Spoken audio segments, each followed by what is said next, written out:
That is why it is so necessary that each one of us develops the forgivingness side of his consciousness, so that everyone who comes to us may feel a complete absence of judgment, criticism, or condemnation. There is no judgment upon you, there is no memory of the past, there is only the understanding of this moment.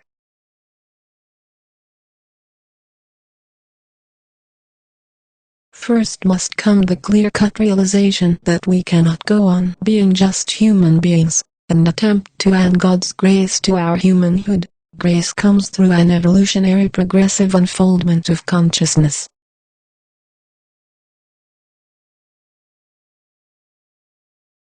From the moment that this transitional experience begins, joy, which is an integral part of our being, bubbles up from within without any external cause.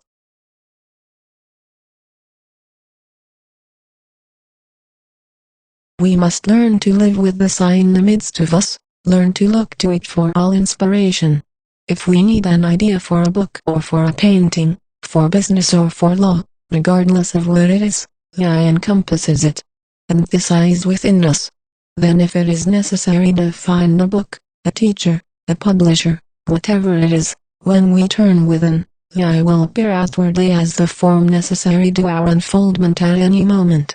Assume the responsibility to maintain a conscious awareness of God government.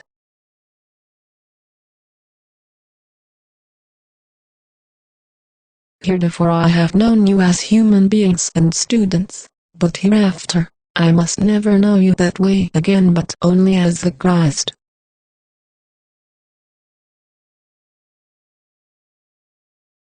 Live in the word I, but be careful, be careful. It has always been lost by revealing it to the unprepared thought, always, always. It has made some persons believe that they humanly had power or were powerful. Oh, I am God, and they began to try to be God, and they destroyed themselves. No one becomes a power over anyone else, he becomes a transparency for the power of spirit, the power of love, the power of life, the power of liberty, not a power over the personal life of anyone.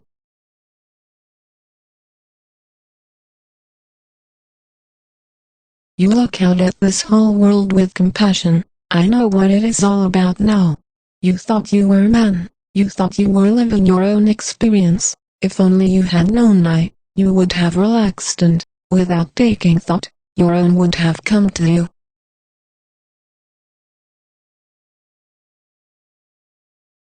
Sooner or later somebody will tell you that you have to have common sense, and you do, when you are living out from a material state of consciousness. If, however, in an illumined state of consciousness you yield to that suggestion, you are going to lose your demonstration. Do not yield to the temptation of using common sense.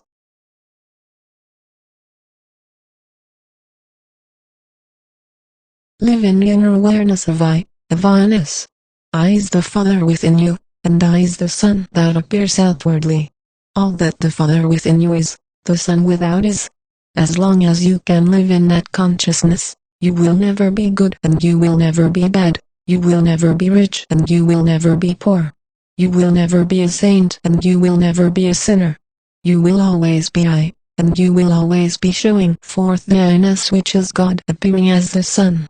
You will claim no qualities for yourself, you are I.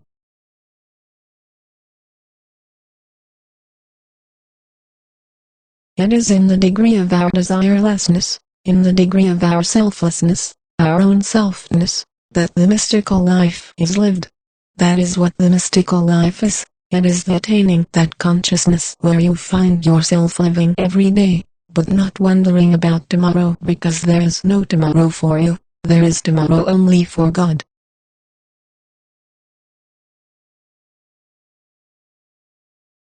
What more would anyone need than to be walking around holding God's hand, feeling the presence within, knowing that, I am with thee.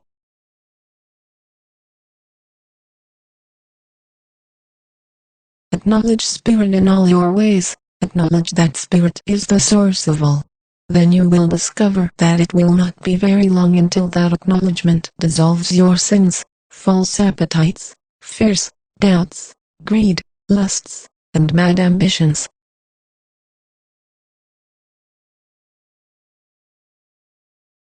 Resist not evil is the acme of spiritual healing. It allows you to face any situation with a disdainful, "So what?"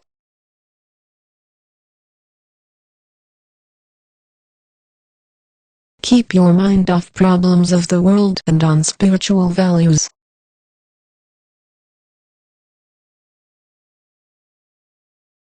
Reinterpret everything you see, hear, taste, touch, and smell.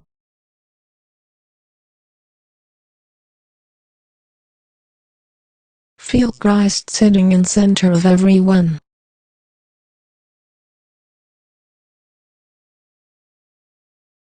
Our responsibility is to be still and let omnipresence flow. We need not take thought or plan anything, we just live whatever flows through, which will be every quality of God. Why? Because that is what we are entertaining in consciousness, God. We do not have to think thoughts of generosity, forgiveness, or abundance. We have only to abide in omnipresence, omniscience, and omnipotence, and when we do that we lose all capacity for anything but God, and God flows through. We find ourselves being loving, generous, kind, and pure, but we have not had to take thought about it.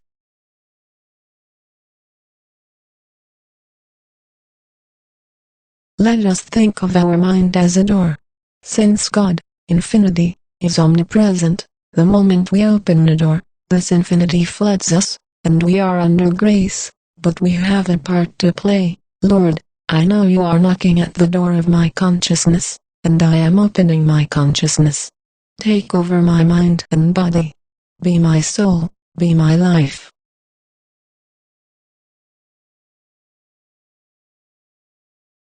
If you understand that God has revealed itself as your individual consciousness, that God has manifested itself as your individual being, and if you are endeavoring to live up to what your idea of God and the Christ is, how then can you bring your thoughts down to terms of body, flesh, dollars, or houses and lots?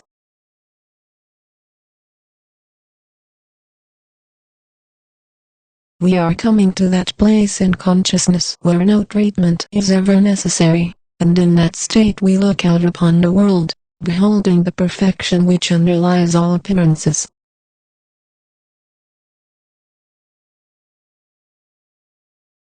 The way to demonstration is this: since God is divine consciousness, and since consciousness is the substance and the activity of all form, then as long as I live and move and have my being as consciousness, all form will appear without my taking thought, and that was Jesus' answer to every temptation.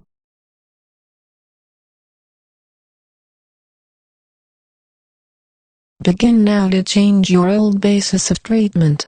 If necessary, do it drastically, do it by forcing yourself to take no thought.